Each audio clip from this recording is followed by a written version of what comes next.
Nuestro pasado, en Radio Consuegra, 107.1.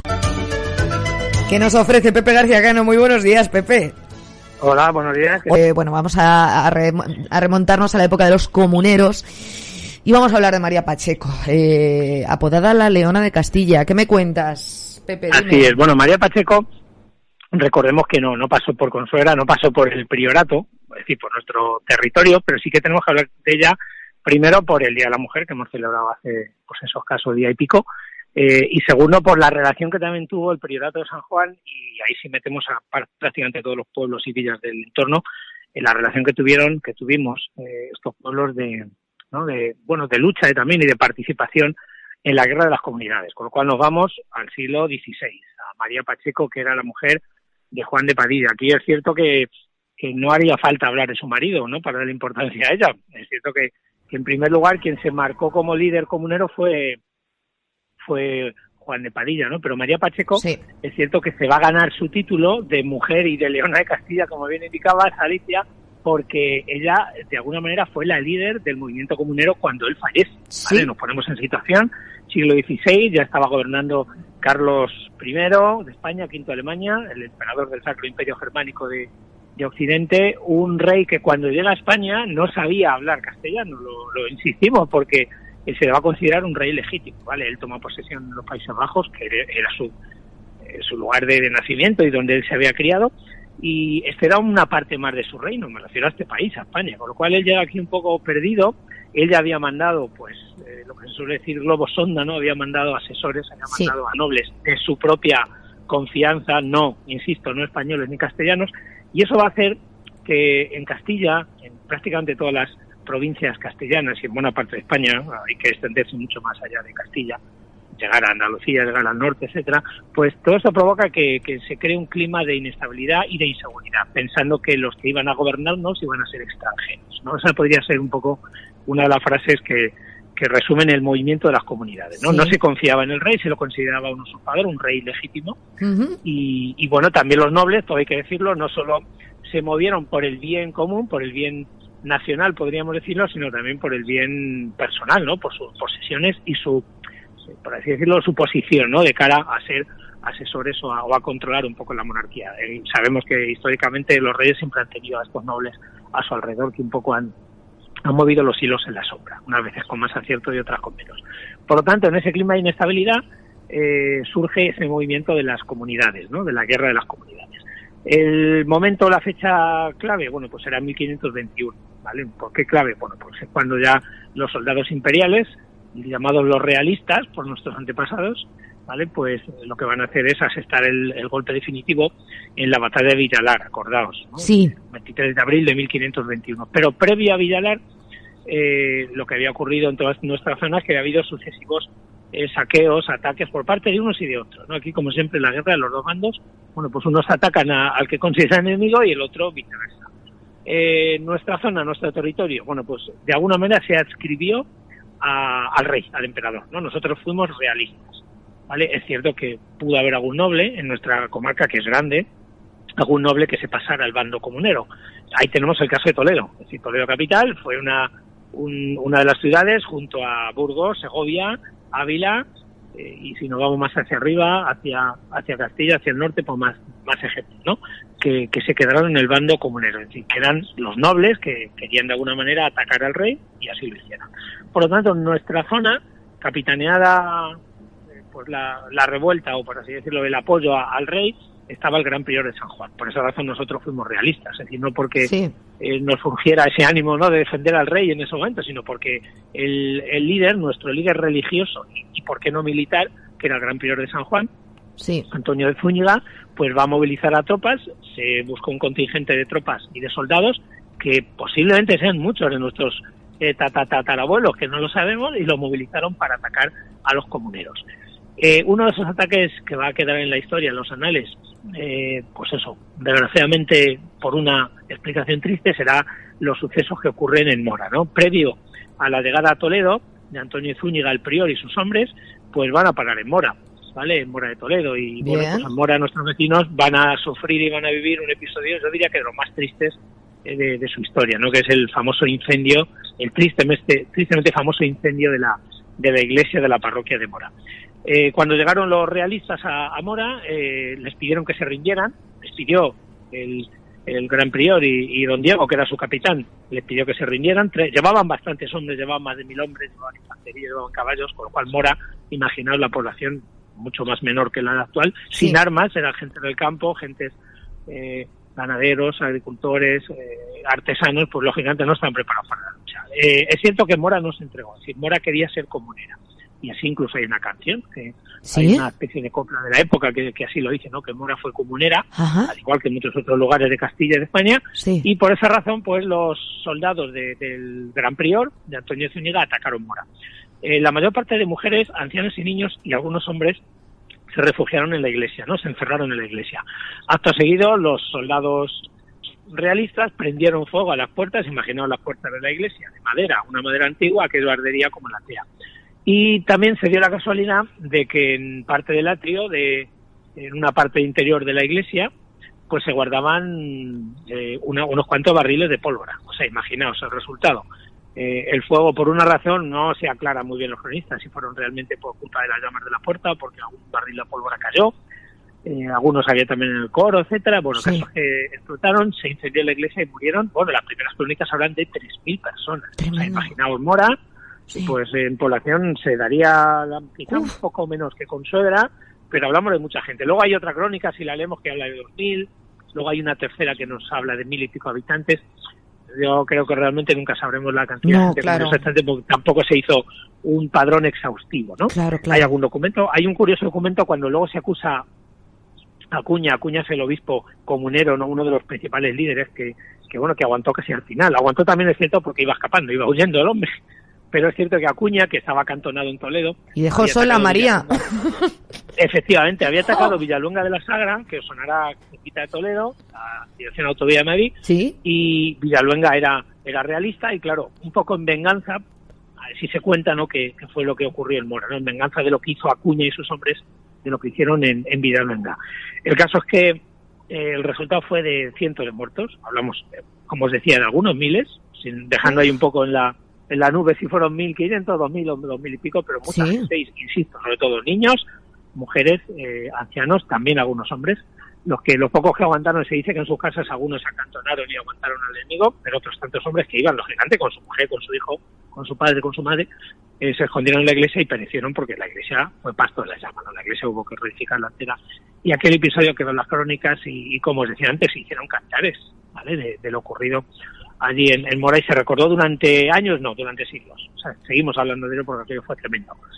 Y bueno, volviendo al personaje que un poco inicia nuestra intervención de hoy, María Pacheco, cuando muere Juan de Padilla, allí en Villalar, cuando se le ejecuta en conjunto a Bravo y a Maldonado, que fueron los tres líderes principales, Juan de Padilla, Juan Bravo y Maldonado, pues claro, María Pacheco se queda sola en Toledo. Los comuneros que estaban dentro de la muralla van a seguir a su lado, y ella no se echó para atrás, no se metió en una habitación, en una capilla a rezar la muerte de su marido, sino que se puso de luto, se puso su pañuelo y salió a la calle de Toledo a seguir defendiendo la ciudad.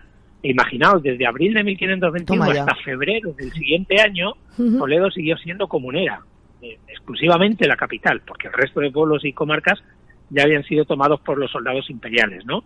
Pero Toledo aguantó, no hablamos de un mes ni 2 meses, hablamos de muchos meses hasta febrero del siguiente año, momento en el cual, claro, llegaron otros centenares de soldados, la situación estaba muy cruda.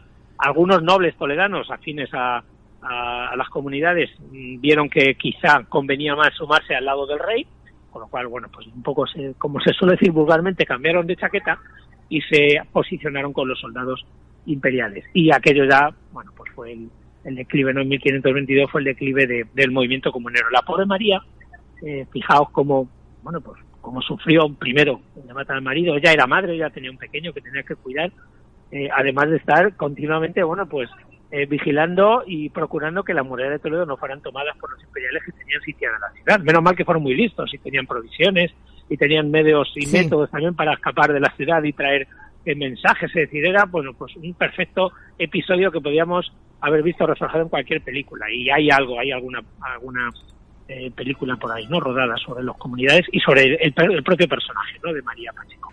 El caso es que llega a febrero de 1522 y la pobre María sabe que está rodeada, sabe que ha sido declarada culpable y que querían su cabeza, así literalmente. Es decir, no se iba a hacer un juicio ni se iba a intentar estudiar la posibilidad de su salvación, porque ella, recordemos, provenía de una familia de las más importantes de Toledo, la familia de los Mendoza, acordad del gran cardenal Mendoza, ¿no?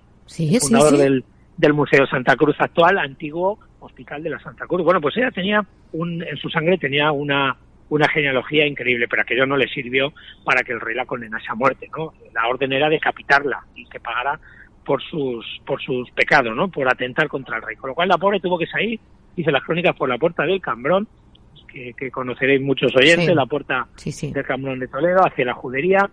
Tuvo que salir vestida de labriega, ¿vale? Con un par de personas a su lado, una esclava que la ayudaba y un asistente, y subida en un borriquillo, pues tuvo que coger camino fuera de Toledo, camino hacia el norte, y pocos días, semanas después, llegar al país vecino, a Portugal, que es donde la pobre primero reparó en Oporto y luego, gracias a la invitación de su confesor, pues terminó sus días muy cerca también de Oporto. Y la pobre murió allí, murió sola, murió sin reconocer su trabajo, su esfuerzo, ¿no? Por Toledo, por la libertad, como dicen los que todavía siguen el movimiento comunero, que todavía sus ideales, ¿no? Políticos, sí, claro, ella por así decirlo defendió lo que había defendido su marido. Ellos no consideraban que Carlos V fuera un rey legítimo y querían que Castilla pues siguiera siendo Castilla, lo que había sido hasta ese momento. Fijaos hasta dónde llegó el odio que en ese momento se generó hacia los comuneros por parte del rey, y de ahí hacia abajo por el resto de asesores y capitanes, el propio Adriano de Utrés, el propio obispo, etcétera. Y se llegó a tal que a la pobre no solo no la perdonaron, sino que no le permitieron que el cuerpo de Juan de Padilla se trasladase desde Villalar a Toledo, ¿no? Y al final hacia Oporto, ¿no? Hacia Portugal, porque ella quería, al fin, ya que no había podido vivir el resto de su vida con su marido, que al menos sus restos reposasen juntos, ¿no? Estuvieran juntos en la tumba, cosa que no ocurrió, porque se le negó de lleno, se negó esa petición, ¿no? De que los restos de su marido fueran trasladados con ella, con lo cual murieron separados. Imagino que en algún lado se habrán encontrado esas almas, si somos un poco románticos, pero el odio, de alguna manera, lo seguimos encontrando semanas, meses después, cuando el alcaide de Toledo ya era imperial, ya se había abatido el movimiento comunero, acordaos, hablamos de 1522, ya el verano del 22, y en ese momento las casas de María Pacheco y de Juan de Padilla, para que las ubiquen los oyentes, por si conocen un poco Toledo, es en la actual plaza de Juan de Padilla, al lado de la universidad, al lado también del convento de San Clemente. Esa plaza era donde estaban las casas, la residencia habitual de la familia. ¿Qué ordenó el alcaide? Pues ordenó que se derribasen las casas, y no solo eso, que no quedara piedra sobre piedra, pero no solo eso, sino que además ordenó que se sembraran de sal. Sembrar de sal un solar, un terreno, un lugar, ¿vale? Pues era una señal despreciativa antiguamente, que se hacía solo en casos excepcionales, en alguna bruja tremenda que había asesinado a fulano o a mengano, y no era nada normal que se arrollase una casa y luego se sembrara de sal, para indicar que allí no debía crecer nada, ni una hierba, ni un árbol, ni un matojo, nada. Es decir, en el lugar donde habían vivido aquellos enemigos del rey, pues se debía, como ejemplo, ¿no? Se debía ordenar que se sembrara de sal, y así ocurrió. Y así tenemos hoy en medio de Toledo, en un lugar donde hace falta tanto espacio, pues una plaza enorme, ¿vale? Que recuerda que allí estuvieron las casas de Juan de Padilla y de María Pacheco. Hace poquitos años, pues ahora 6, 7 años, se colocó una estatua a Juan de Padilla. Yo creo que también sería un momento de colocar otra, María Pacheco, no sé si allí junto a la de su marido. Por supuesto. Pero yo creo que también se lo merece, ¿vale? Pero fijaos, es curioso, lo de la estatua de Juan de Pacheco se ha tardado siglos en levantarla. O sea, cogemos la prensa de hace un siglo y pico, y los toledanos entonces y los comuneros, que en cierta manera lo sabía, seguidores un poco del ideal comunero, estaban pidiendo a gritos al ayuntamiento del momento una estatua, una escultura de Juan de Padilla, cosa que ha ocurrido, insisto, hace menos de 10 años. Espero que no tarde en otro siglo y medio en ponerle una dedicatoria como se merece a María Pacheco, por lo que decíamos al principio, ¿no? Como mujer, como líder de un movimiento comunero, es decir, líder de determinados soldados y nobles, que era impensable que en ese momento una mujer cogiera la rienda, le echara un par de narices, ¿ya me entendéis? Sí, claro. Y de alguna manera dijera, no, aquí estoy yo, Toledo sigue siendo comunera. Se acantonaron en el Alcázar de Toledo y allí aguantaron pues lo que pudieron hasta el último momento. Y ella tuvo que salir tristemente de noche, como decía, escondida, disfrazada, por la puerta del Cambrón, un poco buscando, ¿no?, la escapatoria, porque si no sabía que si se quedaba en Toledo iba a ser decapitada. Claro. Era su extraordinario personaje el de María Pacheco, ¿eh? Es que no se doblegó ante nada ni ante nadie, lo que se suele decir de armas tomar. Tremendo, sí.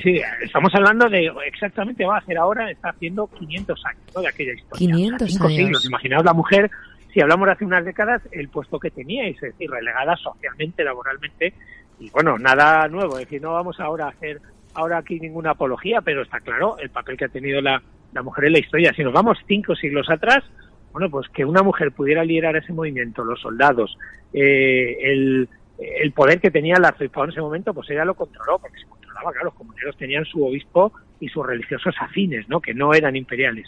Con lo cual tuvo que echarle, pues eso, un par de narices para poder sobrellevar aquella situación durante tantos meses. O sea, hablamos de muchos meses. Bueno, pues me ha encantado una vez más, Pepe, y me ha encantado el homenaje que le hemos hecho a la mujer con este personaje, con María Pacheco, que si yo sí mal no recuerdo, bueno, tú me has hablado de la plaza de Padilla, que llega hasta la Plaza de la Cruz, ¿no? Llega. Efectivamente, ¿no? Sí. Pero también hay un instituto de enseñanza secundaria que lleva el nombre de María Pacheco. Sí, efectivamente, sí, está el instituto que ya está fuera de Toledo, María Pacheco, hay calles, hay de alguna manera, de las últimas décadas sí que ha habido ciertos homenajes, ¿no?, así entre comillas. Hay más de un instituto, bueno, en Toledo capital sí, pero creo recordar que en la provincia hay alguno más. Sí que es cierto que se la ha ido reconociendo, hay multitud de trabajos sobre ella, ¿no?, y tesis. Pero bueno, yo creo que este tipo de personajes, e insisto, sobre todo mujeres, no son nada habituales, ¿no?, en nuestra historia. Y en este caso en nuestra historia provincial, no hay que irse a Aragón con la famosa, ¿no?, Agustina, la famosa protagonista Agustina Aragón, ¿no?, de la época de la independencia. No, la tenemos aquí, que es un personaje nuestro, de nuestra provincia, y que, bueno, que al final el símbolo es que ella luchó y vivió por la libertad, y no le importó que hubieran matado a su marido, y no le importó que ella perdiera todas sus posesiones, todos sus privilegios como noble, porque claro, ella quedó defenestrada totalmente, no se la reconocía nada. Su propio hermano la repudió, le pidió ayuda cuando ella marchó de Toledo, y su hermano la repudió porque su hermano, claro, era un acérrimo seguidor de Carlos I, y su hermano prefirió olvidarla y que marchara sola a Portugal sin dinero, que casi pidiera, antes que protegerla, cuando tenía un poder su hermano, bueno, pues que era tremendo. Con lo cual, fijaos si sufrió, ¿no?, esta mujer por sus ideas, por lo que de alguna manera ella creía, ¿no? Pues Pepe, muchísimas gracias por hablarnos de María Pacheco, y siempre hablamos de los mecenas, de que fue de un archiduque del que hablábamos la semana pasada o la anterior, un mecenas que levantó no sé qué. Bueno, pues si hay alguien que se ilumine por ahí la bombillita y se le haga un reconocimiento a María Pacheco como se merece en la ciudad imperial. Nos escuchamos la próxima semana, si te parece, ¿vale? Muy bien, así es. Un abrazo. Un abrazo, Pepe, adiós. Era una mujer muy culta, dominaba las matemáticas, la historia, el latín, griego. Adoptó además el apellido de su madre, ya la habéis escuchado a Pepe, para diferenciarse de los hermanos también, llamada María de Mendoza. Y bueno, ya veis, la Leona de Castilla, así se le conoce, ¿no? Personaje extraordinario. Y una mujer de armas tomar. Bueno, pues...